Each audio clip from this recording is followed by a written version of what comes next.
মাঝরাতে হঠাৎ করে হিমিকে টেনে বুকের ওপর তুলে শক্ত করে বুকে চেপে ধরে নিলয়, তারপর পাগলের মতো কপালে ঠোঁটে গালে চুমু খেয়ে বলে, তোমাকে হারানোর আগে আমি নিজে হারিয়ে যেতে চাই পৃথিবী থেকে, নয়তো তোমাকে হারিয়ে আমি বাঁচতে পারবো না। হিমির ঘুম ভেঙে যায়, নিলয়ের কপালে চুমু খেয়ে ভাঙা গলায় মৃদু হেসে হিমি বলে, নিশ্চয়ই আবার সেই দুঃস্বপ্ন দেখেছো। শোনো নিলয়, স্বপ্ন স্বপ্নই হয়, আমি তোমায় ছেড়ে কোথাও যাচ্ছি না, তোমার ছিলাম, তোমার আছি, তোমার থাকবো। আসলে কয়েকদিন ধরে খুব বাজে একটা দুঃস্বপ্ন দেখছে নিলয়, হিমির মৃত্যুর। তাই প্রতিক্ষণ অজানা আতঙ্কে কাটে তার। হিমি আবারও নিলয়ের ঠোঁটে চুমু খেয়ে বলল, স্বপ্নের কথা ভেবে ঘুম নষ্ট করে লাভ নেই, চলো দুজন দুজনকে শক্ত করে জড়িয়ে ধরে ঘুমাই। তারপর দুজন দুজনকে জড়িয়ে আবার ঘুমে দেশে। ঠিক তার দুদিন পরে ট্রাকের ধাক্কায় নিলয়ের গাড়ি ছিটকে গিয়ে গাছের সাথে ধাক্কা খেয়ে উল্টে যায়। সামনের গ্লাস ভেঙে বেশ বড় সাইজের একটা টুকরো হিমির মাথায় অনেকখানি ঢুকে যায়। রক্তাক্ত হাতে নিলয়ের মুখটা স্পর্শ করে কাঁপা কাঁপা কণ্ঠে অস্পষ্টভাবে হিমি বলে, নিজের দিকে খেয়াল রেখো। তারপর হিমির শরীর নিথর হয়ে যায়। মাস দুই আগে নিলয় এবং হিমি বিবাহ বন্ধনে আবদ্ধ হয়। সপ্তাহ শেষে দুজনে লং ড্রাইভে বের হয় তারা। শুনশান নিরিবিলি রাতের রাস্তা, গাড়ির স্পিড একেবারে কম। একটু পরে পরে দুজনের চোখে চোখ, মুচকি হাসি। এই মুহূর্ত যেন বর্ণনা করা যায় না, ভালো লাগা, ভালোবাসা, আনন্দের আবেশ। হঠাৎই মালবাহী একটি ট্রাক প্রচণ্ড গতিতে রং সাইডে এসে নিলয়ের গাড়িটা ধাক্কা দিয়ে চলে যায়। নিলয়ের গাড়িটা নিয়ন্ত্রণ হারিয়ে ছুটে গিয়ে একটা গাছের সাথে প্রচণ্ড জোরে ধাক্কা খেয়ে উল্টে যায়। ভাঙা গ্লাসের একটা টুকরো হিমির মাথায় অনেকখানি ঢুকে যায়। শেষ নিঃশ্বাস ত্যাগ করার আগেও রক্তাক্ত হাতে নিলয়ের মুখটা স্পর্শ করে কাঁপা কাঁপা অস্পষ্ট কণ্ঠে হিমি বলে, নিজের দিকে খেয়াল রেখো। তারপর হিমির শরীর নিথর হয়ে যায়। ভালোবাসা বুঝি এমনই হয়, শেষ নিঃশ্বাস ত্যাগ করার আগেও ভালোবাসার মানুষটার কথা ভাবা, নিজের মৃত্যু জেনেও ভালোবাসার মানুষকে আগলে রাখার প্রবল চেষ্টা। ভালোবাসা যদি দৃশ্যমান হতো তবে মৃত্যুর আগেও ভালোবাসার মানুষটির জন্য একজন মানুষ কি পরিমাণ ভালোবাসা রেখে যায় সেটা দেখা যেত। কিছু বলতে পারছে না নিলয়, চোখ ঝাপসা হয়ে আসছে, পৃথিবীটা অন্ধকারে ছেয়ে যাচ্ছে ধীরে ধীরে। নিলয় অজ্ঞান। নিলয়ের যখন জ্ঞান ফেরে তখন সে হাসপাতালের বেডে। হিমিকে না দেখে হন্তদন্ত হয়ে উঠতে গিয়ে খেয়াল করে তার হাত এবং পায়ে ব্যান্ডেজ করা। ডাক্তার, আমার হিমি কোথায়? বলে গড়িয়ে বেড থেকে ফ্লোরে পড়ে নিলয় স্যালাইনের পাইপ টেনে খুলে ফেলে হামাগুড়ি দিয়ে দরজার দিকে যেতে যেতে বলতে থাকে, আমি আমার হিমির কাছে যাব। হিমি একলা থাকতে ভীষণ ভয় পায়, কোথায় আমার হিমি? ডাক্তার এবং কয়েকজন নার্স মিলে নিলয়কে ধরাধরি করে বেডে এনে শুয়ে দেয়। নিলয় ডাক্তারকে প্রশ্ন করে, আমার হিমি কোথায় ডক্টর? ডক্টর মাথা নিচু করে জবাব দেয়, হিমি বেঁচে নেই। হিমি বলে চিৎকার করে আবার নিলয় বেড থেকে ফ্লোরে গড়িয়ে পড়ে। আবার ডাক্তার এবং নার্স মিলে নিলয়কে ধরে বেডে শুয়ে ঘুমের ইঞ্জেকশন দিয়ে দেয়। কিছুক্ষণ ধস্তাধস্তি করে নিস্তেজ হয়ে পড়ে নিলয়। এভাবে কয়েক মাস হাসপাতালে চিকিৎসা নিয়ে সুস্থ হয়ে ওঠে নিলয়। নিলয় এবং হিমির প্রথম পরিচয় হয়েছিল কিভাবে, চলুন জেনে নেই। বছরখানেক আগে একটা রেল স্টেশনে মধ্যরাতে পরিচয় হয়েছিল নিলয় ও হিমির। নিলয় হেঁটে যাচ্ছিল, এমন সময় পেছনে থেকে হিমির কণ্ঠ ভেসে এলো, মাতৃভূমিতে সামান্য হেড বাবার মতো একটা মানুষ নাই, কি অদ্ভুত। ঘুরে দাঁড়িয়ে হিমিকে দেখে নিলয় চোখ ফেরাতে পারছিল না। মানুষ এত সুন্দর হতে পারে। শ্যামলা রঙের মেয়েটির চেহারার সৌন্দর্য যেন স্বর্গের অপ্সরাদের হার মানাবে। চোখ, মুখ, নাক, কান যেন মায়ার সমুদ্র। তার মুখের হাসি যেন চৈত্রের খাকা রোদ্দুরে প্রতীকের মাথার উপর উড়ে এসে ছায়া দেয়া একখণ্ড মেঘের মতো প্রশান্তি। হিমি হাত বাড়িয়ে দিয়ে বলে, হাই, আমি হিমি, জন্মস্থান বাংলাদেশ কিন্তু বেড়ে ওঠা লন্ডনে, প্রচুর ঘোরাঘুরি করতে ভালোবাসি, অ্যাডভেঞ্চার আমার নেশা বলতে পারেন। বাংলাদেশের প্রাকৃতিক সৌন্দর্য বিশ্বের সামনে তুলে ধরার ইচ্ছা, তাই সময় হলে ছুটে আসি। নিজের জন্মভূমির এ প্রান্ত থেকে ও প্রান্ত যদি ঘুরতে না পারলাম, তবে বিশ্ব ভ্রমণের ছাড়পত্র আর পড়ালেখা না করে টাকা দিয়ে সার্টিফিকেট কিনে নেয়া বিষয়টি এক হয়ে গেল না। মানে পরিপূর্ণ জ্ঞানার্জন ছাড়াই সার্টিফিকেট। নিলয় হাত বাড়িয়ে হ্যান্ডশেক করে বলল, আমি নিলয়, একজন ব্যবসায়ী। নিলয় গ্রুপের মালিক, কয়েকটা ফ্যাক্টরি আছে, ওগুলো নিয়ে ব্যস্ত থাকতে হয়, তবুও সময় পেলে বেরিয়ে পড়ি প্রকৃতির সান্নিধ্য পেতে। তবে আমার যেটা মনে হয়, আপনি ভীষণ স্মার্ট এবং উচ্চশিক্ষিত, আপনার সাথে পরিচিত হতে পেরে দারুণ লাগলো। হিমি তার হাতের লাগেজটা নিলয়ের দিকে ঠেলে দিয়ে বলল, আপাতত লাগেজটার দায়িত্ব আপনি নিলে আমার আরো দারুণ লাগবে। হিমির চঞ্চলতা এবং চতুরতা দেখে নিলয় অবাক। মেয়েটির খুব সহজে কারোর সাথে মিশে যাবার জাদুকরী ক্ষমতা আছে। হিমি লং স্লিভ শার্ট পরা, হাতা ভাঁজ করে কনুই পর্যন্ত ওঠাতে ওঠাতে বলল, এদেশে হেল্পিং হ্যান্ড এখনো চিন্তার বাইরের বিষয়। কেউ কারো হেল্প করতে চায় না। নিলয় বলল, এই যে আমি হেল্প করছি। হিমি শব্দ করে হেসে বলল, তাও তো ঠেলায় পড়ে জোর করে লাগেজটা দিয়েছি তাই সাহায্য করতে বাধ্য হলেন। হা হা হা, যেভাবেই হোক করলাম তো। থাকবেন কোথায়? এখনো ঠিক করিনি। কোনো হোটেল বুকিং না করে এসে ভুল করেছেন, রাতের বেলা একটা মেয়ের পায়ে পায়ে বিপদ। আচ্ছা, আপনি হোটেল বুক করেছেন? হ্যাঁ। আমি ওখানেই থাকবো আপনার সাথে, একটা মেয়ের নিরাপত্তা নিশ্চিত করা আপনার দায়িত্ব একজন সচেতন নাগরিক হিসেবে। এক রুমে, তাও আবার একটি অপরিচিত মেয়ের সাথে। সমস্যা নেই, আমি ক্যারাটে জানি, আপনার মনে কুমত লোভ জাগলে পিটিয়ে পাটিসাপটা বানিয়ে ফেলবো। হিমির কথা শুনে নিলয় হো হো করে হেসে উঠে বলে, সমস্যা নেই, রাত যেটুকু বাকি আছে গল্প করে কাটিয়ে দেব। এভাবেই পরিচয় হয়েছিল দুজনার, তারপর ভালো লাগা, ভালোবাসা। বছরখানেক হিমি নিলয় গ্রুপের সিনিয়র অ্যাকাউন্ট ম্যানেজার হিসেবেও কাজ করে। তারপর আবার লন্ডন চলে যায় এবং বছরখানেক পরে আবার ফিরে আসে, তারপর বিয়ে। এই বিয়েতে সম্মতি ছিল না হিমির পরিবারের। লন্ডনে হিমির বাবার বিভিন্ন ব্যবসার কাছে নিলয় গ্রুপ তুচ্ছ। নিলয়ের যা সম্পদ তা হিমির বাবার অর্থ সম্পদের কাছে কিছুই না। ভালোবাসার দেয়াল এখান থেকেই তৈরি হয়। সবাই অর্থবিত্তের প্রতি ফুটবল, দুটি হৃদয়ের ভালোবাসা নিঃশেষ হয় চাপা পড়ে এই অর্থবিত্তের নিচে, সেদিকে কজন খেয়াল রাখে?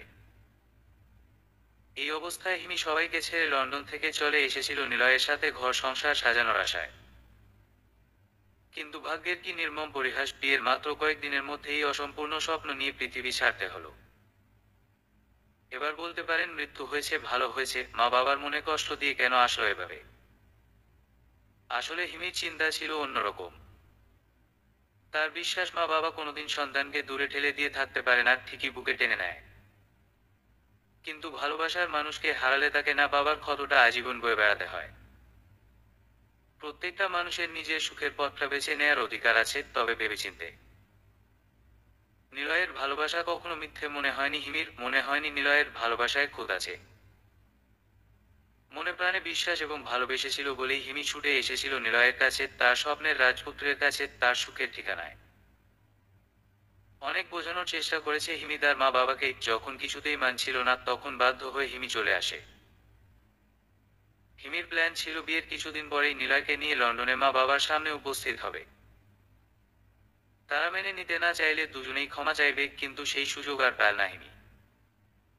যাই হোক, হিমিকে হারানোর ক্ষত নিয়ে বিধ্বস্ত নিলয় আজও দিশেহারা।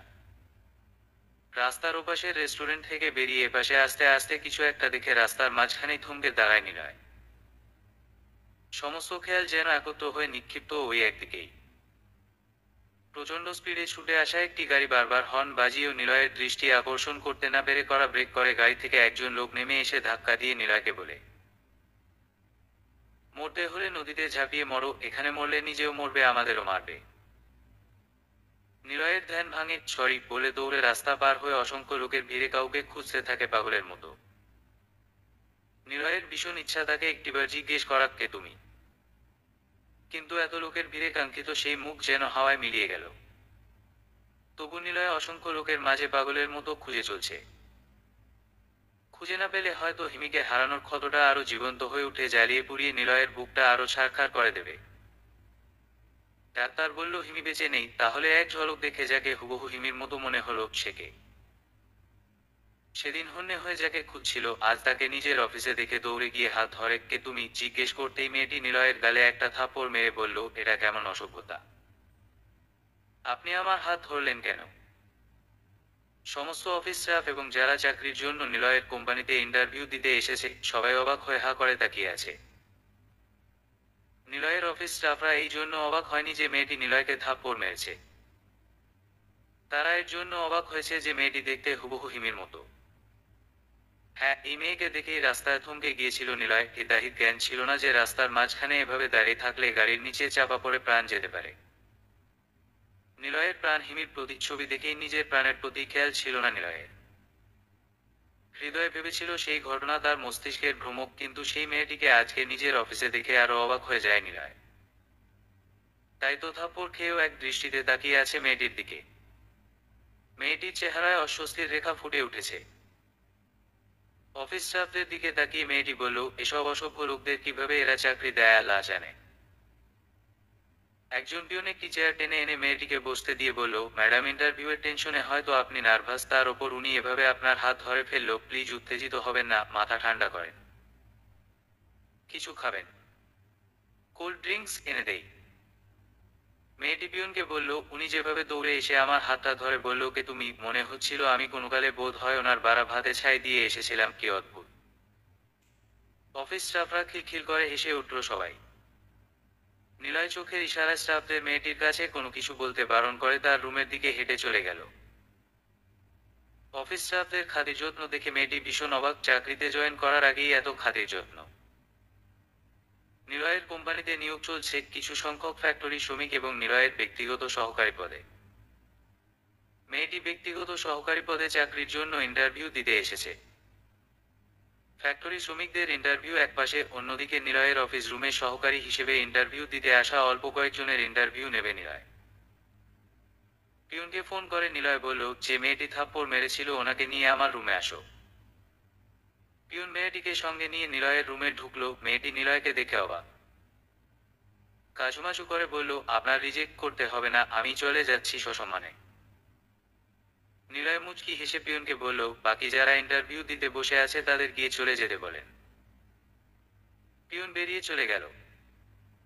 নিলয় মুচকি হেসে মেয়েটিকে বলল, তো আপনি কিভাবে নিশ্চিত হলেন যে আপনাকে রিজেক্ট করা হবে? আপনাকে থাপ্পড় মারলাম যে, ওটা তো আমার প্রাপ্য ছিল। চিনি না জানি না, অথচ আপনার হাত ধরে ফেললাম। আপনার নামটাই তো জানা হলো না। সিভিতে তো লেখা আছে। তা আছে, তবে আপনার মুখে শুনলে আরো ভালো লাগতো। ওকে, আমি নাবিলা। সুন্দর নাম নাবিলা। আপনি চাইলে আজকে থেকেই জয়েন করতে পারেন, এবং করলে আমি খুশি হব। অবশ্যই, অসংখ্য ধন্যবাদ আপনাকে স্যার। নিলয়ের অফিস রুমের ভেতরেই এক কর্নারে থাকা চেয়ার টেবিল নাবিলাকে দেখিয়ে নিলয় বলল, আপনি ওখানে বসবেন, তবে এখন কিছুক্ষণ এখানেই সামনাসামনি বসুন, আমরা কথা বলি। আসলে নাবিলাকে যতই দেখছে যেন মন ভরছে না নিলয়ের। এই যেন হিমি নিজেই মৃত্যুর পরে আবার পুনরায় জন্ম নিয়ে পৃথিবীতে এসেছে নিলয়ের ভালোবাসা টানে। নাবিলার কথা বলার ধরন, শারীরিক গঠন হুবহু হিমির মতো। ভালোবাসার হিমি নেই, কিন্তু হিমির প্রতিচ্ছি নাবিলাকে, তাই চোখ ভরে দেখছে নিলয়। এরকম হুবহু দেখতে মানুষের মতো মানুষ হয় এটা স্বাভাবিক, কিন্তু এতটা নিখুঁত মিল সত্যি রহস্যময়। নিলয় এবং নাবিলা কথা বলছে এমন সময় দরজা খুলে নিলয়ের চাচাতো বোন মীরা অফিস কক্ষে ঢুকেই নাবিলাকে দেখে থমকে গেল। একটু সময় বিস্ফারিত চোখে নাবিলার দিকে তাকিয়ে থেকে মুখ দিয়ে কাঁপা কণ্ঠে হি হি হি শব্দ করে ধরাম করে ফ্লোরে পড়ে অজ্ঞান মীরা। নাবিলা অবাক হয়ে নিলয়ের দিকে তাকিয়ে বলল, আমি কি এতটাই কুৎসিত যে আমাকে দেখে মেয়েটির জ্ঞান হারালো? নিলয় মুচকি হেসে বলল, আমার চোখে তুমি শ্রেষ্ঠ সুন্দরী। ও আমার চাচ্ছো বোন মীরা, মৃগী রোগ আছে তাই প্রায় সময় এরকম হয়। নাবিলা আমদা আমদা করে বলল, ও আচ্ছা। পানির বোতল হাতে নিয়ে হাঁটু গেড়ে বসে মীরার মুখমণ্ডলে পানি ছিটিয়ে দিতেই মীরা চোখ খুলে ভ্রু কুঁচকে ফিসফিস করে নিলয়কে বলল, মেয়েটিকে হিমির ভূত নাকি আবার? নিলয় ফিসফিস করে মীরাকে বলল, আরে ও আমার সহকারী হিসেবে চাকরিতে জয়েন করেছে আজকে, ওর নাম নাবিলা। খবরদার ওকে কিছু বলিস না আবার। নিলয় মীরার হাত ধরে টেনে তুলে চেয়ারে বসতে বলল। চেয়ারে বসে মীরা আর চোখে নাবিলাকেই দেখছে। নাবিলা গলা খাকারি দিয়ে মীরাকে বলল, চোখ দুটো এভাবে বারবার 180 ডিগ্রিতে ঘোরালে চোখের বিয়ারিং ক্ষয়প্রাপ্ত হতে পারে, আমাকে দেখতে ইচ্ছে হলে সোজাসুজি তাকিয়ে থেকে দেখে নিন, ভিজিট দিতে হবে না। মীরা বলল, স্মার্ট আছো খুব। এই যুগে স্মার্ট না হলে হয় বলো মীরা? কিন্তু তোমাকে অতটা স্মার্ট মনে হচ্ছে না। মানে? মানে হলো তুমি যদি অতটা স্মার্ট হতে তাহলে তোমার ভাইয়ার সহকারী নিয়োগ দিতে হত না, এই পোস্ট তুমি সামলে নিতে পারতে। আমাদের কি টাকা পয়সার অভাব আছে নাকি? আমি কাজ করতে যাব কেন? এই যে আনস্মার্ট লোকেরা এভাবেই চিন্তা করে, কাজ করা গর্বের বিষয়। তোমার ভাইয়া নিলয় স্যারের কি টাকার অভাব? তিনি কাজ করছেন কেন? আর বড় কথা হলো, নিজের টাকা খরচা করার মজাটাই আলাদা। নিলয় হা করে মন্ত্রমুগ্ধ হয়ে শুনছে নাবিলার কথা। হিমি ঠিক এভাবেই কথা বলতো। মীরা একটু বিরক্ত হয়ে নাবিলাকে বলল, তুমি আমাদের ভাই বোনের মাঝে কথা না বললেই বেটার। মনে রেখো, তুমি সামান্য একজন কর্মচারী। নাবিলা মুচকি হেসে বলল, স্মার্ট লোকেরা কখনো কোনো কিছুকে সামান্য মনে করে না। যেমন আমার কাছে আমার চাকরিটা অসামান্য ভেবে ভালো লাগছে। আমি কিছু একটা করছি যাতে আমার সময়ের মূল্যকে স্যালারি হিসেবে মাস শেষে পাবো, তার মানে আমার সময় মূল্যবান। আর তুমি ব্যাগ ভরে শপিং আর গাল ভরে মেকআপ ছাড়া আর কি করছো বলো? এতে সময় এবং টাকা দুটোই অপচয়। নিলয় হা করে নাবিলার কথা গেছে। মীরার মেজাজ গরম হয়ে উঠেছে দেখে নিলয় নাবিলাকে বলল, নাবিলা আমাদের জন্য একটু চা করে আনবে। নাবিলা রুম থেকে বেরিয়ে যেতেই মীরা বলল, ভাইয়া এই মেয়ে ঠোটকাটা, মানে যা মনে আসে মুখে গড়গড় করে বলে ফেলে। একে না রাখাই ভালো হবে। দেখতে হিমি ভাবির মতো বলে গলে যেও না। আহ, মীরা থাক না, আজই তো সবে জয়েন করছে, কিছুদিন দেখি। তুই কেন এসেছিস বল? ভাইয়া শপিংয়ে যাব, বন্ধুদের নিয়ে, টাকা লাগবে। আচ্ছা অ্যাকাউন্টসে বলে দিচ্ছি, যাবার সময় নিয়ে নিবি। একটু পরেই নাবিলা এক কাপ চা এনে নিলয়ের টেবিলে রাখলো। নিলয় অবাক হয়ে জিজ্ঞেস করলো, মীরার জন্য আনুনি? নাবিলা মীরার দিকে তাকিয়ে বলল, নামি ব্র্যান্ডের দামি লিপস্টিক মীরার ঠোঁটে চকচক করছে। তার মানে বাসা থেকে বেরিয়ে সোজা অফিসে এসেছে আপনার কাছে, এখান থেকে শপিং অথবা পার্টিতে যাবে। সুতরাং এখন মীরা কিছুতেই চায়ের কাপকে তার ঠোঁট স্পর্শ করতে দেবে না, এটাই স্বাভাবিক। মীরা ভেঙচি কেটে বলল, থাক, আর স্মার্টনেস দেখাতে হবে না। মীরা হনহন করে হেঁটে বেরিয়ে গেল। নাবিলাকে যতই দেখছে, যতই তার কথাবার্তা শুনছে, নিলয় ভুলে যাচ্ছে যে তার হিমি মরে গেছে। নিলয়ের মনে হচ্ছে তার সামনে নাবিলা নয়, হিমি দাঁড়িয়ে আছে। কিন্তু সত্যিটা কি? হিমির কোমরের ঠিক সামান্য উপরে একটা জন্মদাগ আছে। বিষয় হচ্ছে, হিমি মারা গেছে এমনটা সবাই জানে। নাবিলাকে হুবহু হিমির মতো মনে লাগার কারণে নিলয়ের মনে কৌতূহল বেড়েই চলছে। এখন নাবিলার কোমরে ওই রকম জন্মদাগ আছে কিনা সেটা শিওর হবার জন্য নিলয়ের মন ব্যস্ত সারাক্ষণ। কি এবং কোন উপায়ে সেটা সম্ভব ভেবে পাচ্ছে না নিলয়। এই জন্মদাগ নিয়ে নানান কথা প্রচলিত, কিছু কুসংস্কার, আবার এ নিয়ে গবেষণারও কম নেই। চলুন তেমন কিছু জানি। অনেকেই হয়তো এমন তথ্যকে কুসংস্কার বলে অবজ্ঞা করতে পারেন, তবে এ নিয়ে গবেষণার শেষ নেই। তবে খুব বেশি তথ্য প্রকাশ্যে না এলেও 1960 সালে চিকিৎসক ইয়ান স্টিভেনসন এ নিয়ে নানা রহস্য ফাঁস করেছিলেন। সেই তথ্যের উপর ভিত্তি করেই এই প্রতিবেদনে তুলে ধরা হলো জন্মদাগের কিছু গোপন কথা। শরীরের আলাদা আলাদা জায়গার জন্মদাগের অর্থও আলাদা। কারো পায়ে জন্মদাগ থাকলে সেই ব্যক্তি সাধারণত বিভ্রান্ত থাকেন, কোনো বিষয় নিয়ে চটপট সিদ্ধান্ত নিতে পারেন না। প্রতিভা থাকা সত্ত্বেও তা সঠিকভাবে কাজে লাগানোর অভাবে বাকিদের থেকে পিছিয়ে পড়েন তিনি। কাঁধে জন্মদাগ বলতে বোঝায় অর্থে টান। এই ব্যক্তিরা প্রায় সারা জীবনে টাকার অভাবে ভোগেন। তবে ডান কাঁধে জন্মদাগ থাকলে সেই ব্যক্তি অত্যন্ত ভাগ্যবান। ভাগ্যের জোরেই বহুদূর এগিয়ে যান তিনি। লক্ষ্য করে দেখুন তো, বুকের বাঁদিকে জন্মদাগ রয়েছে কিনা। তাহলে যাতেই হাত দেবেন তা শোনা হতে বাধ্য। প্রতিটি পদক্ষেপে মিলবে সাফল্য। পাশাপাশি আপনার মধ্যে যে রসবোধ রয়েছে সে বিষয়ে সকলে অবগত। বুকের ডান দিকের নিচে জন্মদাগ থাকলেও আপনি সৌভাগ্যবান। সম্পদ ও সৌভাগ্যে পরিপূর্ণ আপনার জীবন। ঘাড়ের ডান দিকে জন্মদাগ থাকার অর্থ সেই ব্যক্তি বেশিরভাগ সময় বাড়িতে থাকতেই ভালোবাসেন। পরিবার ও বাচ্চাদের সঙ্গে সময় কাটাতে তিনি পছন্দ করেন। এক কথায়, সংসারে শান্তি বজায় রাখতে বড় ভূমিকা রয়েছে সেই ব্যক্তির। কোনো ব্যক্তির হাতে অথবা হাতের আঙুলে জন্মদাগ থাকলে তিনি নিজের কাজ নিজে করতেই ভালোবাসেন। অন্যের দয়া বা সাহায্য নেওয়ার পক্ষপাতী নন তিনি। পেটের কোনো অংশে জন্মদাগ রয়েছে এমন ব্যক্তিকে সমাজে চলবেন, কারণ সেই ব্যক্তি কিন্তু অত্যন্ত লোভী এবং স্বার্থপর। এমনকি ভালোবাসার মানুষকেও তিনি রেয়াত করেন না। নাকে জন্মদাগের অর্থ আপনি একজন সৃজনশীল ব্যক্তি। যে কোনো রকম আর্টে আপনার প্রতিভা রয়েছে। পায়ের নিচে জন্মদাগ, তাহলে নিঃসন্দেহে সেই ব্যক্তি ঘুরতে ভালোবাসেন, ভবিষ্যতে ট্রাভেলকে পেশা হিসেবেও বেছে নিতে পারেন। এটা ছিল জন্মদাগ নিয়ে সংগৃহীত কিছু কথা। নিলয় এক ধ্যানে নাবিলার দিকে তাকিয়ে আছে, কিছুক্ষণ সেটা লক্ষ্য করে নাবিলা গলা খাকারি দিয়ে বলল, এই যে এভাবে তাকিয়ে থাকলে নজর লেগে যাবে তো। নিলয় থতমত খেয়ে বলল, এ না মানে বিষয়টা অন্যভাবে নিও না, তোমাকে দেখতে খুব কাছের কেউ একজনের মতো হুবহু, তাই তোমার মাঝে তাকে খুঁজে পাই এবং নিজের অজান্তে তোমার মাঝে হারাই। নাবিলা মুচকি হেসে বলল, এভাবে অন্যের মাঝে হারালে ডুবলে বিজনেস চলবে কি করে মিস্টার নিলয়? আর কে সেই কাছের কেউ জানতে পারি? নাবিলা, সে খুব কাছের। তো আমি কি বলছি সে খুব দূরের? হা হা হা, না, সে হৃদয়ের খুব কাছের তো তাই। তো আপনার কাছের মানুষটার কাছে গিয়ে তার মাঝে ডুবলেই হয়, তাকে রেখে আমার দিকে নজর দিলে হবে? নিলয়ের চোখে জল টলমল করে উঠল। টেবিলের ওপর থেকে টিস্যু নিয়ে চোখ মুছে নিলয় বলল, নাবিলা, কাছের মানুষরা আজ এতটাই দূরে যে চাইলেই দেখা যায় না, ধরা যায় না, ছোঁয়া যায় না। এটাই সব থেকে বড় কষ্টের কারণ। যে মানুষরা অস্তিত্বে মিশে আছে তার বিরহ ঠিক মারাত্মক শ্বাসকষ্টের মতো। শ্বাসকষ্টের রোগী অক্সিজেনের জন্য যেমন ছটফট করে, বাঁচার জন্য অক্সিজেন যেমন ভীষণ দরকার হয়ে পড়ে। কাছের মানুষরাও বেঁচে থাকা সেই অক্সিজেন, তাকে ছাড়া বেঁচে থাকা 24 ঘন্টা মৃত্যু যন্ত্রণা বয়ে চলার মতো কষ্টকর।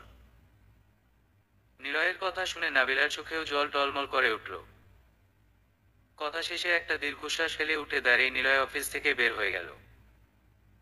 নাবিলাও বের হলো।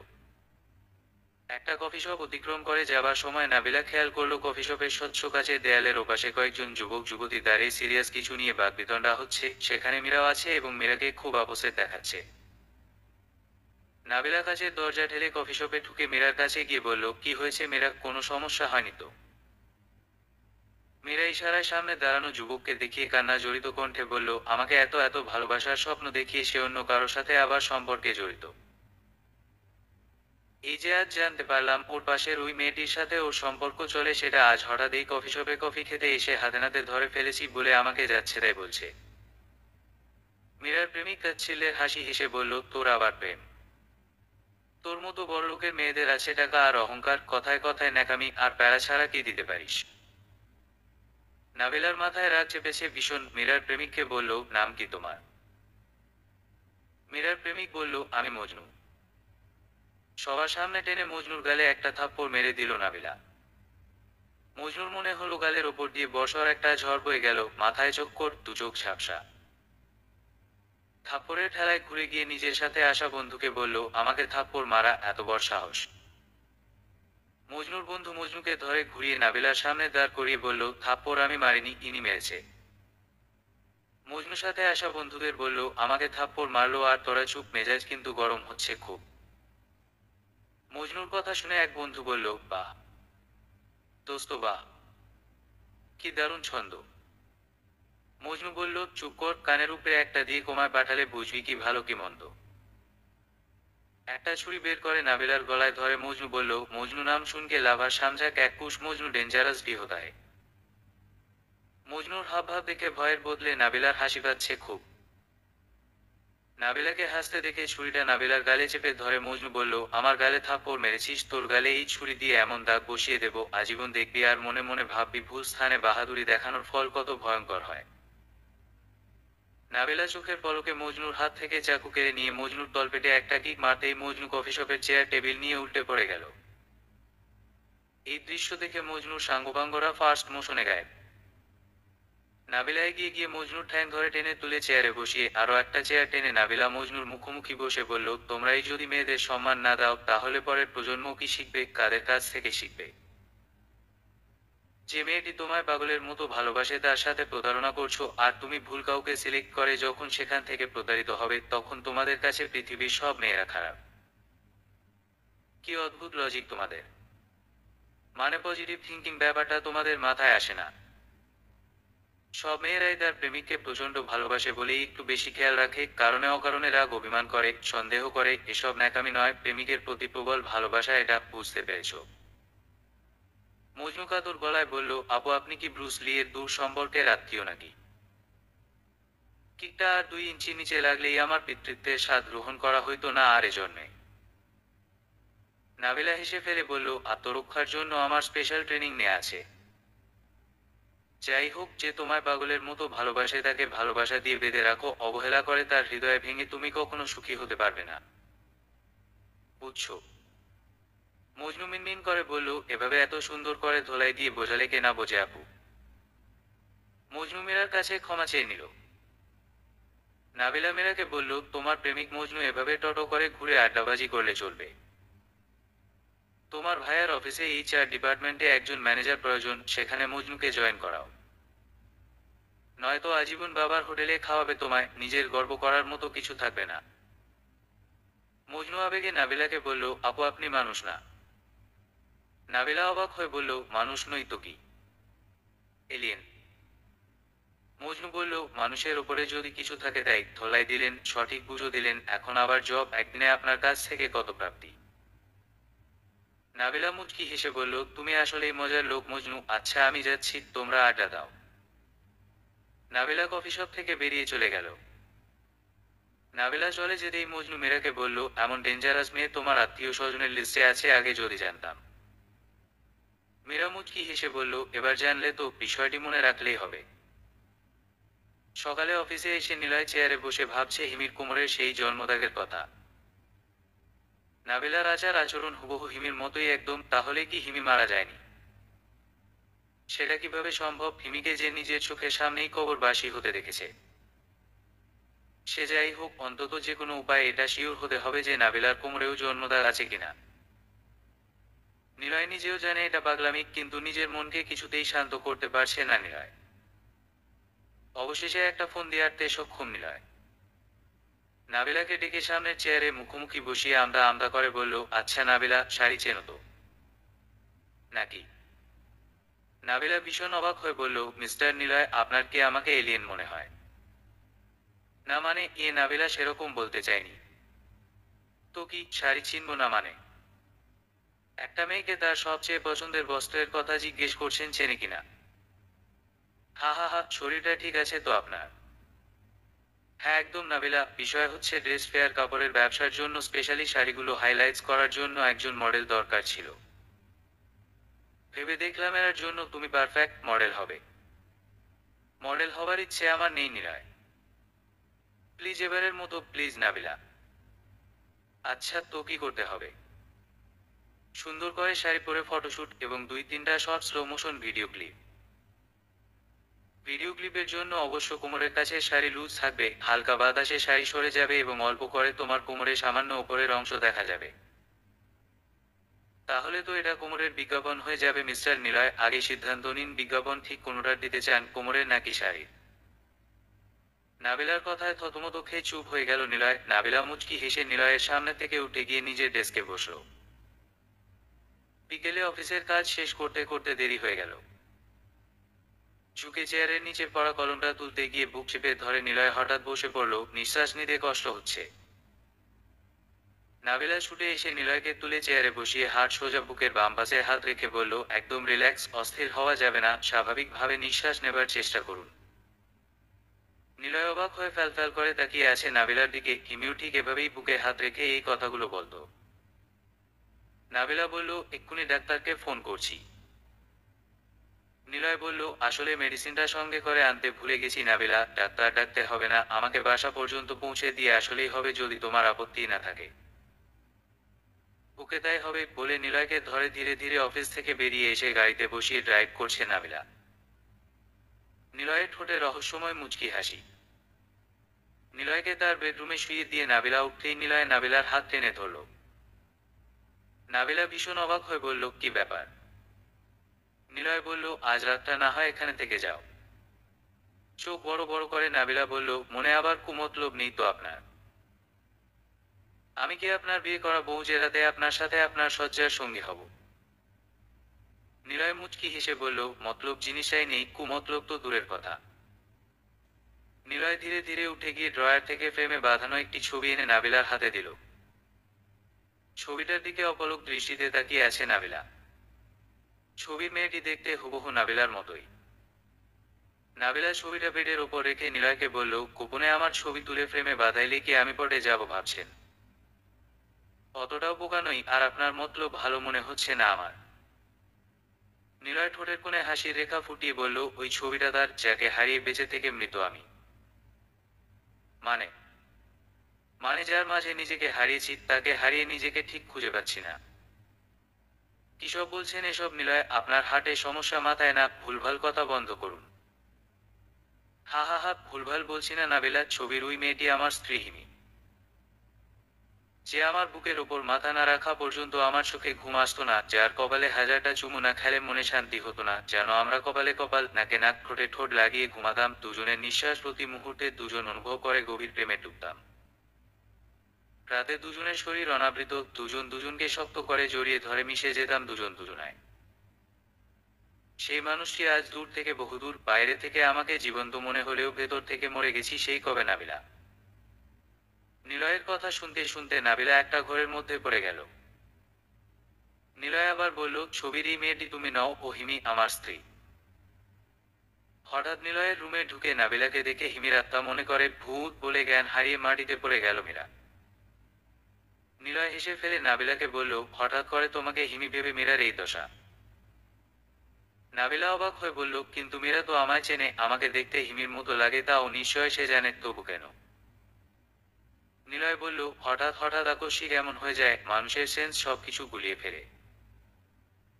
নাবিলা বলল, আচ্ছা তাহলে একটা প্ল্যান করি, আমি লুকিয়ে পড়ি, আপনি মীরার হুঁশ ফিরলে বলবেন আপনার পাশে কেউ ছিল না, তারপর শুরু হবে খেলা। নিলয় অবাক হয়ে বলল, কিন্তু কেন নাবিলা? নাবিলা উঠে দাঁড়িয়ে বলল, সুযোগ এড়িয়ে যেতে নেই, কাজে লাগাতে হয়, যা বলেছি তাই করেন। নাবিলা গিয়ে আলমারির পেছনে লুকিয়ে পড়ল। নিলয় উঠে মীরার মুখে জল ছিটিয়ে দিতেই হুঁশ ফিরল, উঠে বসে নিলয়ের খাটের দিকে নজর বুলিয়ে মীরা বলল, সে কই ভাইয়া? সে মানে কে মীরা? আরে তোমার পাশেই তো বসা ছিল, হিমি ভাবির মতো কেউ একটা। আচ্ছা তাহলে কি নাবিলা আপু এসেছিল? সে আমাদের বাসায় আসতে যাবে কেন, আর আসলে আবার গায়েব হয়ে যাবে কেন? কিসব ভুলভাল বকিস তুই? ভাইয়া তোর রুমে মনে হয় হিমি ভাবির আত্মা আছে। থাকতেও পারে, মীরা অনেক বেশি ভালোবাসিত, সেই ভালোবাসার টানে হিমির আত্মা ছুটে এসেছে, তাও ভালো, হিমি নেই কিন্তু হিমির আত্মা তো আছে। একেবারে কিছু না থাকার চেয়ে কিছু থাকা ভালো। ভাইয়া কিসব বলো? যেসব শুনছিস সেসব। বাবা গো আমি নাই, বলে মীরা উঠে দ্রুত পায়ে চলে গেল। নিলয় উঠে রুমের দরজা বন্ধ করে এসে বিছানায় বসলো। নাবিলা আলমারির পেছনে থেকে বেরিয়ে এসে নিলয়কে বলল, এবার শুরু হবে আসল খেলা। নিলয় অবাক হয়ে বলল, তার মানে কি নাবিলা, তুমি কি করতে চাইছো? নাবিলা বলল, মৃত হিমি আপুকে আবার সবার চর্চায় আনতে চাইছি, মুখে মুখে তার নামের উপস্থিতি থাক। এদিকে আজকে হার্টের সমস্যার যে অভিনয় করেছিল নিলয়, সেটার উদ্দেশ্য ছিল নাবিলাকে বাসা পর্যন্ত নিয়ে আসা, যেভাবে হোক নাবিলার কোমর চেক করতে হবে, তার কোমরে জন্মদাগ আছে কি নেই। নিলয়ের হার্টে সামান্য সমস্যা আছে, কিন্তু আজ আদৌ কোনো সমস্যা ছিল না। নিলয় নাবিলাকে বলল, নাবিলা খুব কফি খেতে ইচ্ছে করছে, দুটো কফি করে আনবে। পাশের রুমে কফি মেকার আছে? জি অবশ্যই, বলে নাবিলা উঠে রুমের দরজা খুলে পাশের রুমে চলে গেল নাবিলা। নাবিলা চলে যেতেই উঠে গিয়ে একটা ঘুমের ওষুধ এনে আবার বিছানায় শুয়ে পড়ল নিলয়। কিছুক্ষণ পরে হাতে 2 কাপ কফি নিয়ে ফিরল নাবিলা। বেডের পাশে টেবিলে কফির কাপ রেখে মিষ্টি হেসে নাবিলা বলল, নিন, খেয়ে দেখুন। কফির কাপ হাতে নিয়ে নিলয় বলল, ইস, আর একটু কষ্ট করবে? কি বলুন? কফি মেকারের পাশেই আমার হার্টের ওষুধ রেখেছিলাম, যদি একটু নিয়ে আসতে। আচ্ছা যাচ্ছি। নাবিলা আবার পাশের রুমে চলে যেতেই ঘুমের ওষুধ গুঁড়ো করে নাবিলার কফির সাথে গুলে দিল নিলয়। অনেকক্ষণ খোঁজাখুঁজি করে কোথাও ওষুধ না পেয়ে ফিরে এসে নাবিলা বলল, কই, পেলাম না তো ঘুমের ওষুধ কোথাও। নিলয় অবাক হবার ভান করে বলল, ইস, হয়তো অন্য কোথাও রেখেছি, মনে নেই ঠিক। আচ্ছা পরে দেখা যাবে, তুমি কফি খেয়ে নাও, ঠান্ডা হয়ে যাচ্ছে তো। নাবিলা কফির কাপে চুমুক দিল। নিলয়ের ঠোঁটে রহস্যময় হাসির রেখা ফুটে উঠল, এই ভেবে যে সফলতার দ্বারপ্রান্তে প্রায় পৌঁছে গেছে সে। নাবিলাকে ধরে নিজের বেডে শোয়ালো নিলয়। উদ্দেশ্য হাসিল করার এই তো মোক্ষম সময়। নাবিলার কোমরের ওপর সতর্কতার সাথে হাত রাখল। পাওয়ারফুল ঘুমের ওষুধ মিশ্রিত কফি খেয়ে খুব দ্রুত জিম মেরে এসেছিল নাবিলার মাথা। 2 চোখ ঝাপসা হয়ে এসে কেমন ঢলে পড়েছিল। আসলে নিলয় যখন হার্টের ওষুধ আনতে বলেছিল, কফি মেকারের পাশে হার্টের ওষুধ পেলেও প্রেসক্রিপশনে ঘুমের ওষুধ লেখা ছিল, সেটা পায়নি দেখেই ফিরে এসে বলেছিল ঘুমের ওষুধ পায়নি, এবং নিলয়কে বিশ্বাস করে বলেই ওটা নিয়ে তেমন সন্দেহ করেনি নাবিলা, কিন্তু সেই ওষুধ সরিয়ে এনে আগেভাগেই রেখে দিয়েছিল নিলয়। নাবিলার কোমরের কাপড় সরাবে এমন সময় দরজার বাইরে থেকে আওয়াজ করে মীরা বলল, ভাইয়া রাতের খাবার খেতে আসো, সবাই তোমার জন্য অপেক্ষা করছে। তুই যা, আমি আসতেছি, বলে নিলয় বেড থেকে নামলো। সবাই অপেক্ষা করে বলতে নিলয়ের চাচা, তার স্ত্রী এবং দুই ছেলে মেয়ে মীরা ও রাকিব। নিলয়ের পুরো পরিবার সড়ক দুর্ঘটনায় মারা যাবার পর থেকে নিলয় নিজের বাড়ি ছেড়ে এখানেই থাকে, চাচার বাসায়, এখানে থেকেই বাবার রেখে যাওয়া বিজনেস সামলায়। আসলে পরিবার হারিয়ে পরিবার সম্পর্কে ধারণা আরো স্পষ্ট নিলয়ের, তাই চাচার পরিবার নিজের পরিবার ভেবে নিজের আলিশান বাড়িঘর ছেড়ে এখানেই থাকে নিলয়। ডাইনিং টেবিলে এসে বসলো নিলয়, চাচি খাবার সার্ভ করে নিজেও বসলো। মীরা নীরবতা ভেঙে সবার উদ্দেশ্যে বলল, জানো আজকে নিলয় ভাইয়ার রুমে হিমি ভাবির আত্মা এসেছিল। নিলয় বাদে বাকিরা ভীষণ অবাক হয়ে বলল, হ্যাঁ। মীরা বলল, হ্যাঁ নয় হ্যাঁ, তারপর আবার গায়েব হয়ে গেল। নিলয় বাদে সবাই সমস্বরে বলল, বলিস কি? মীরা মুখ গম্ভীর করে বলল, তোমরা যা শুনছো সেটাই বলেছি। মীরার বড় ভাই বলল, মুখে মেকআপ ঘষতে গিয়ে চোখে ঘষে ফেলছিস মনে হয়, তাই ভুলভাল দেখছিস, কতবার বলছি মেকআপ কম করে মাখ, আমার কথা শুনলে আর আর তোর মুখে এসব আজগুবি গল্প শুনতে হতো না। মীরা ভেঙচি দিয়ে বলল, তোর বউকে যেন কোনোদিন মেকআপ ঘষতে না দেখি। মীরার বড় ভাই রাকিব খুবই চালাক এবং উচ্ছনে যাওয়া যুবক, বাজে আড্ডা এবং নেশায় ডুবে থাকা ছাড়া তার আর কাজ নেই। রাকিব ও নিলয় সমবয়সী প্রায়। খেতে খেতে রাকিব নিলয়কে বলল, নিলয়, এতগুলো ফ্যাক্টরি পরিচালনা করতে নিশ্চয়ই তোর হিমশিম খেতে হয় মনে হচ্ছে, তাছাড়া হিমি ভাবিকে হারিয়ে তোর মানসিক অবস্থাও ভালো নেই বোধ হয়, বলছিলাম আপাতত কেমিক্যাল ফ্যাক্টরিটা আমি দেখভাল করি, একটু হলেও তোর প্রেশার কমবে। নিলয় সবার সামনেই রাকিবকে বলল, তোর হাতে ফ্যাক্টরি ছাড়া মানেই কদিন পরে তোকে খুঁজে পাওয়া গেলেও ফ্যাক্টরি আর পাওয়া যাবে না, সুতরাং আগে এই বিশ্বাস অর্জন করো যে তুমি পারফেক্ট, তারপর দেখা যাবে। অসৎ সঙ্গ ত্যাগ করো, নেশাপানি ছাড়ো। কারণ আমি বেঁচে থাকতে আমার বাবার রেখে যাওয়া কোনো কিছুরই বিন্দুমাত্র ক্ষতি হতে দেব না। সবার সামনে এ কথা বলার কারণে রাকিব ভীষণ রেগে গিয়ে টেবিল ছেড়ে উঠে চলে গেল। রাকিবের বাবা উঠে চলে গেল, তার ছেলেকে নিলয়ের বলা কথায় তারও খারাপ লেগেছে তাই।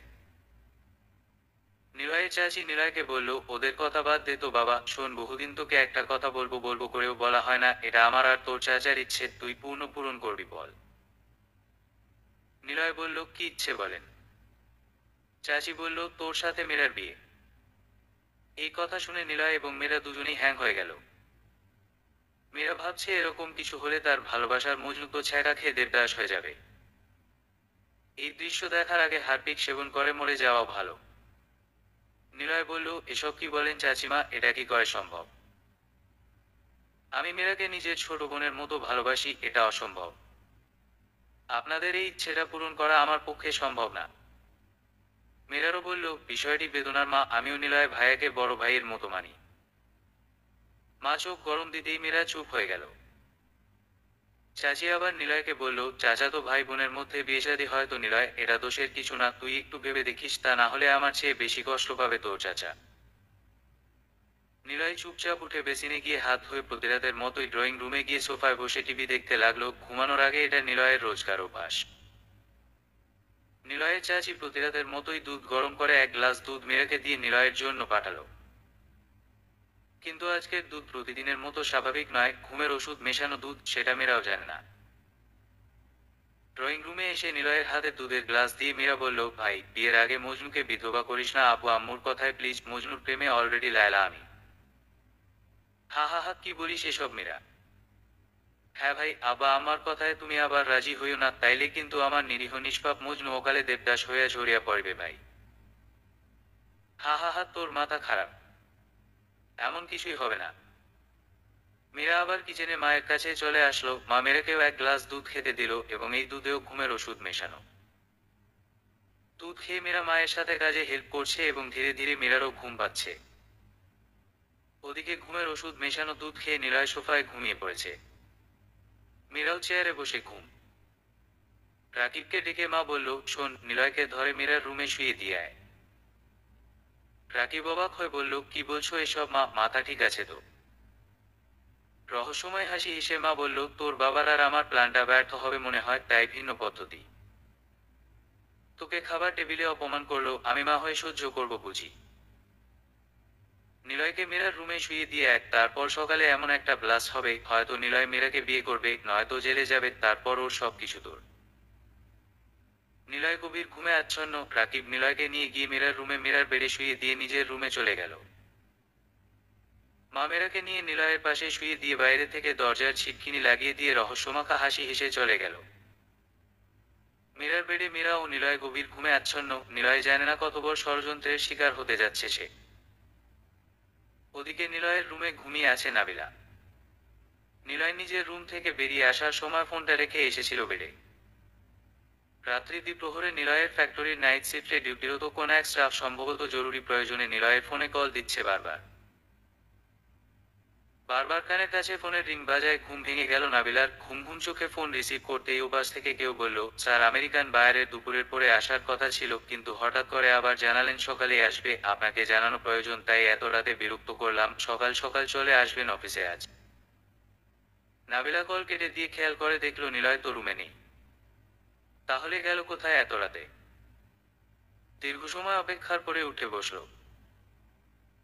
এখানে আসার পরে এবং নিলয়ের চাচা চাচি মীরা রাকিব বাসায় ফেরার আগেই কয়েকটি ওয়্যারলেস মাইক্রোফোন বিভিন্ন জায়গায় সেট করে রেকর্ডিং চালু করে রেখেছিল নাবিলা। ডাইনিং টেবিলের নিচেও লাগিয়েছিল, কারণ এখানেই সবাই জড়ো হয় একত্রে এবং বিভিন্ন বিষয়ে আলোচনা হয়। নাবিলা ফোনে ইয়ারফোন লাগিয়ে কানে দিয়ে রেকর্ড প্লে করলো। স্কিপ করে শুনতে শুনতে এক জায়গায় এসে থমকে গেল নাবিলা, যেখানে নিলয়ের চাচি এবং তার ছেলে নীলকে ফাঁসানোর ষড়যন্ত্রের আলোচনা করেছিল নিলয়কে মীরার রুমে শুইয়ে দিয়ে। নাবিলা ভীষণ অবাক। যে পরিবারকে নিজের পরিবার ভাবে নিলয়, সেই পরিবার নিলয়কে নিয়ে এমন ষড়যন্ত্র কিভাবে করতে পারে? তাহলে কি নাবিলার সন্দেহ সঠিক? যাই হোক, নিলয়কে এই ষড়যন্ত্র থেকে বাঁচাতে হবে। রাত শেষের দিকে নাবিলা উঠে দরজা খুলে পা টিপে মীরার রুমের সামনে গিয়ে ছিটকিনি খুলে নিলয়কে মীরার বেড থেকে কোনোমতে নামিয়ে কাঁধে ভর করিয়ে নিলয়ের রুমে এসে বেডে শুয়ে আবার গিয়ে সেরকম মীরার দরজার ছিটকিনি বাইরে থেকে লাগিয়ে দিয়ে আসলো। নিলয়ের ঘুম ভেঙে গেল। এত কিছু ঘটে গেল তার কিছুই টের পায়নি নিলয়। নাবিলাকে সজাগ দেখে অবাক হয়ে বলল, তুমি এখনো সজাগ নাবিলা? নাবিলা বলল, আমার ঘুম না ভাঙলে আপনার যে সর্বনাশ হয়ে যেত নিলয়। মানে? কি বলছো এসব নাবিলা? সকাল হলেই বুঝতে পারবেন সেটা, এবং সবাই জেগে ওঠার আগে আমার এখান থেকে চলে যেতে হবে। এখনো তো ভোর হতে বাকি নাবিলা। সমস্যা নেই, আমি চলে যেতে পারবো, আপনি নিজের দিকে খেয়াল রাখবেন। কিন্তু বিষয়টা কি একটু বুঝিয়ে বলবে? সকাল হলেই বুঝতে পারবেন। নাবিলা তড়িঘড়ি করে চলে গেল। সকাল হতেই নিলয়ের চাচি মীরার রুমের সামনে এসে জোরে জোরে বলতে লাগলো, হায় সর্বনাশ! এটাও দেখার বাকি ছিল, দুধ কলা দিয়ে সাপ পুষছি এতদিন, নিলয় এমন সর্বনাশ করতে পারল। নিলয়ের চাচা এবং চাচাতো ভাই রাকিব মীরার রুমের সামনে আসলো। রাকিব বলল, কি হয়েছে মা, নিলয় কি করেছে? মা বলল, কি করেছে আবার? মীরার সর্বনাশ করেছে, সারা রাত ধরে মীরার রুমে আছে। মীরার বাবা বলল, দরজা তো বন্ধ, তুমি কি করে বুঝলে? মীরার মা বলল, আমি দুজনকে বেডে পাশাপাশি দেখেই বাইরে থেকে দরজা বন্ধ করে দিয়েছি, যাতে পালাতে না পারে। নিলয় তার রুমের দরজা থেকে উঁকি দিয়ে সব দেখছে এবং মুচকি হাসছে। এতক্ষণে নাবিলার কথা বুঝে এসেছে নিলয়ের। রাকিব মীরার রুমের দরজা খুলল। ভেতরে মীরা শটান হয়ে ঘুমাচ্ছে দিব্যি। সারা রুমে নিলয়ের কোনো অস্তিত্ব নেই। পেছনে থেকে নিলয় এসে চাচিকে চাচি বলে ডাক দিতেই ভূত দেখার মতো চমকে উঠল চাচি। শান্ত মেজাজে নিলয় বলল, আমাকে নিয়ে কি বলাবলি হচ্ছে চাচি আমা? চাচি কি বলবে ভেবে না পেয়ে এ মানে করতে লাগলো। রাকিবও থমেরে আছে। নিলয় কি করে মীরার রুম থেকে গায়েব হলো? নিলয়ের চাচা তার স্ত্রীকে বলল, কি সব বলছো, ঘাড়ে ভূত চেপেছে নাকি মতিভ্রম? নিলয় কাউকে কিছু না বলে চুপচাপ অফিসে চলে এলো। নাবিলায় গিয়ে এসে হাসিমুখে বলল, মিস্টার নিলয়, এবার সবকিছু ক্লিয়ার হলো তো? আমরা এমনই তাদেরকেই বিশ্বাস করে মনে স্থান দেই, যা ক্ষতি করার জন্য ব্যস্ত সর্বদা। আজও আপনার সাথে এমন কিছু ঘটতো যা আপনার জীবনটাকে আরো একবার ওলটপালট করে দিত। নিলয় দীর্ঘশ্বাস ফেলে বলল, হ্যাঁ তাই তো, অথচ আমি তাদের সবচেয়ে নির্ভরযোগ্য এবং ভরসার ভেবেছি, কিন্তু ওরা এমনটা করবে কখনো ভাবিনি নাবিলা। এখন তো দেখছি নিজের ঘরবাড়ি ছেড়ে যাদের কাছে ভালো থাকার জন্য আশ্রয় নিলাম তারাই আমার বড় শত্রু। নাবিলা বলল, নিলয়, পানির ওপর নাম জীবন, আবার এই পানিতে ডুবেই কত প্রাণের মৃত্যু ঘটে। বিশ্বাস হলেও এতটা ভরসা করতে নেই যেটাকে বলে অন্ধবিশ্বাস। কে কখন বিশ্বাসের সুযোগ নিয়ে পিঠে ছুরি মারবে তারও বিশ্বাস নেই। নাবিলা গত রাতের রেকর্ড তার মোবাইলে প্লে করে নিলয়ের সামনে রাখল। সবকিছু শুনে ভীষণ অবাক নিলয়। আরো বেশি অবাক নাবিলার এই বুদ্ধিমত্তায়। নিলয় জিজ্ঞেস করলো, তুমি তো জানতে না এমন কিছু ঘটবে নাবিলা, তাহলে রেকর্ড করার চিন্তা কিভাবে তোমার মাথায় আসলো, এবং রেকর্ডিং ডিভাইস তুমি আগেভাগেই সেট করে রেখেছিলে সম্ভবত, কিন্তু কেন, কি ভেবে? নাবিলা বলল, সেসবের উত্তর আরো পরে দেয়া হবে। আমার আরো একটি রাত আপনার চাচার বাসায় থাকতে হবে লুকিয়ে, ঠিক গত রাতের মতো, এবং এর জন্য আপনার সহযোগিতা দরকার। বলুন, করবেন? নিলয় বলল, তুমি এত বড় বিপদ থেকে রক্ষা করলে আমাকে, অবশ্যই করব, এবং তুমি চাইলে আবার আজ রাতেই হবে। বিকেলে বাসায় ফিরে দরজা খোলা রেখে নিলয় চাচা, চাচি, মীরা এবং রাকিবকে ডেকে একটা রুমে নিয়ে গিয়ে বলল, জরুরি কথা আছে। এদিকে সেই সুযোগে দরজা দিয়ে ঢুকে নাবিলা নিলয়ের রুমে চলে গেল। নিলয়ের চাচা বলল, কি ব্যাপার নিলয়, কোনো সমস্যা? নিলয় বলল, চাচা, দীর্ঘদিন আপনাদের এখানে থেকেছি, যদি ভুল ত্রুটি করে থাকি ক্ষমা করে দিবেন সবাই, আমার এখন নিজের ঘরবাড়ি ঠিক করে বসবাস করার সময় এসেছে। সবাই চুপচাপ। সকালের বিষয়টি যে নিলয় বুঝতে পেরেছে সেটা বুঝিয়ে আর কারো বলার মতো কোনো অপশন নেই। নিলয় নিজের রুমে চলে আসলো। দরজা বন্ধ করে গিয়ে বেডে বসলো নিলয়। নাবিলা সামনে এসে বলল, প্রিয় মানুষদের মুখোশ উন্মোচিত হলে পৃথিবীটা ওলটপালট হয়ে যায়, তাই না নিলয়? আর তার চেয়ে মারাত্মক কষ্টকর প্রিয় মানুষটাকে হারানো। আপনার মতোই প্রিয় মানুষকে হারানোর যন্ত্রণায় দিনরাত আমিও ছটফট করছি। নিলয় অবাক হয়ে বলল, কাকে হারানোর যন্ত্রণা তোমার নাবিলা, আর এবার অন্তত সত্যিটা বলো, কে তুমি? নাবিলার ঠোঁটে রহস্যময় হাসি। দরজা বন্ধ করে গিয়ে বেডে বসলো নিলয়। নাবিলা সামনে এসে বলল, প্রিয় মানুষদের মুখোশ উন্মোচিত হলে পৃথিবীটা ওলট পালট হয়ে যায়, তাই না নিলয়? আর তার চেয়ে মারাত্মক কষ্টকর প্রিয় মানুষটাকে হারানো।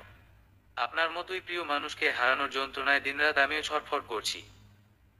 নিলয় অবাক হয়ে বলল, কাকে হারানোর যন্ত্রণা তোমার নাবিলা, আর এবার অন্তত সত্যিটা বলো, কে তুমি? নাবিলার ঠোঁটে রহস্যময় হাসি। নিলয়ের পাশে বেডে বসে নাবিলা তার ব্যাগ থেকে একটি সাদা শাড়ি বের করলো, সেটা দেখে নিলয় অবাক হয়ে বলল, এই তুমি কি বিধবা নাকি? নাবিলা ভ্রু কুঁচকে বলল, বিয়ের আগে কেউ বিধবা হয় নাকি? নিলয় আরো অবাক হয়ে বলল, তাহলে অবিবাহিত বালিকার ব্যাগে বিধবা শাড়ি কেন শুনি? দরকার আছে, বলে নাবিলা ব্যাগ থেকে লম্বা সাদা নকল চুল, পাউডার এবং আলতা বের করলো। সেসব দেখে নিলয় আবার বলল, এগুলোর মানে কি নাবিলা? এসব দিয়ে কি হবে শুনি? নাবিলা বলল, শুনতে হবে না, পড়ে জানবেন। এবার ঘুমানোর চেষ্টা করুন। শাড়ি এবং বাকি সব টেবিলের ওপর রেখে নিলয়ের পাশেই শারীরিক দূরত্ব বজায় রেখে শুয়ে পড়ল নাবিলা। রাত 12টার জানান দিল দেয়াল ঘড়ি। নাবিলা চোখ বন্ধ করে ঘুমের ভান ধরে আছে।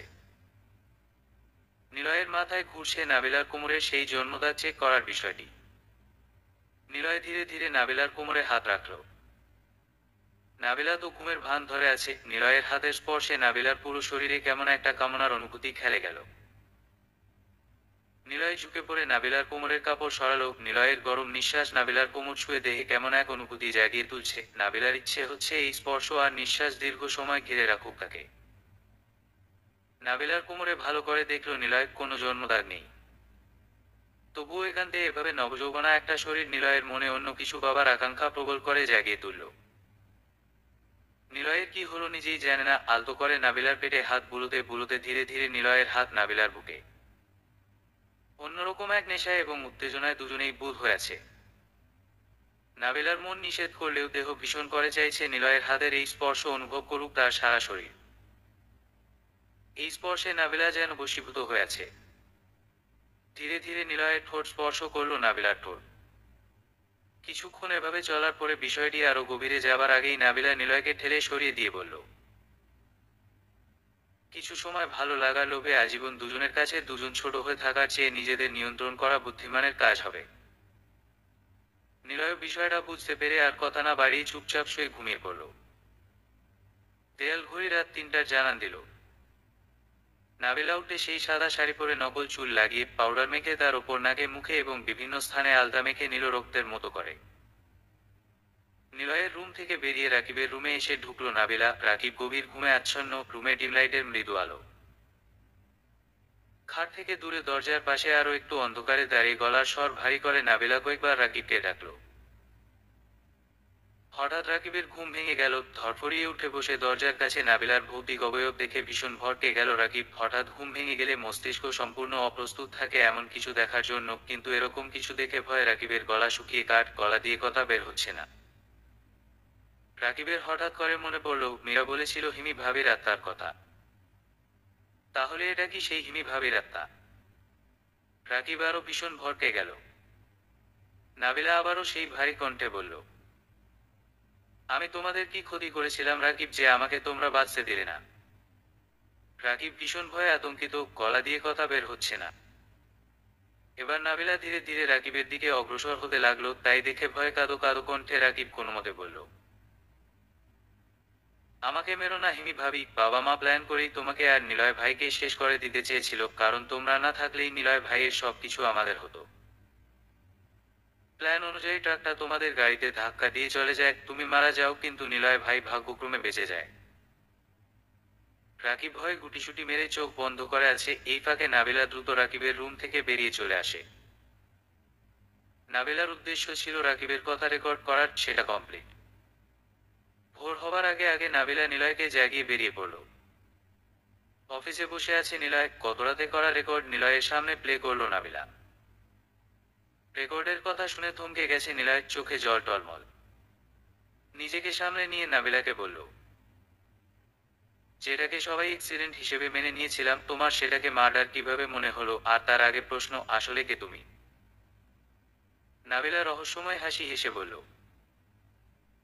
আপনার স্ত্রী হিমি আগে থেকেই টের পেয়েছিল আপনার চাচা চাচি এবং চাচাতো ভাইয়ের ষড়যন্ত্রের আভাস, আর প্রতিদিনের ঘটনা সে সন্ধ্যায় লিখে আমাকে মেইল করে দিত। ওর সন্দেহ সত্যি হলো, আপনার আত্মীয় স্বজনের লালসার শিকার হয়ে ওকে পৃথিবী ছাড়তে হলো। নিলয় সাথে সাথে থানায় ফোন করে পুলিশ ডেকে চাচা চাচি এবং চাচাতো ভাইকে অ্যারেস্ট করালো। খুব ভেঙে পড়েছে নিলয়। সন্ধ্যা ছুঁই ছুঁই। নিলয়ের পাশে দাঁড়িয়ে নাবিলা বলল, এবার সময় এসেছে আপনার সেই প্রশ্নের উত্তর দেবার, জানতে চান? নিলয় ভাঙা ভাঙা গলায় বলল, হ্যাঁ, এবার বলো কে তুমি? নাবিলা বলল, আমি হিমির যমজ বোন। আপনাকে হঠাৎ কোনোদিন সারপ্রাইজ দেবার জন্য হিমি কখনো আমার কথা জানায়নি। এবার পেয়েছেন উত্তর। নিলয় অবাক চোখে ফ্যালফ্যাল করে তাকিয়ে আছে নাবিলার দিকে। নাবিলা বলল, এবার আমার ফেরার পালা, আমায় লন্ডনে ফিরে যেতে হবে। অবশ্য লাস্ট ইমেইলে হিমি লিখেছিল ওর যদি কিছু হয়ে যায় আমি যেন আপনার পাশে থাকি, ওর মতো করে আপনাকে আগলে রাখি। হিমির শেষ ইচ্ছা এবং আবদার পূর্ণ করতে আমার আপত্তি নেই। এবার আপনি বিদায় দিলে চলে যেতে পারি, আর আপনি চাইলে থেকে যেতে পারি। নিলয় নাবিলার হাত ধরে বলল, তুমি থেকে যাও, হিমির প্রতিচ্ছবি তুমি, তোমার মাঝেই হিমিকে খুঁজে পাই আমি। আর কিছু না হোক, সম্পর্ক বৈধ করে দিনরাত দু চোখ ভরে তোমায় দেখতে চাই। অবশেষে নিলয় ও নাবিলার বিয়ে হয়ে গেল। সমাপ্ত।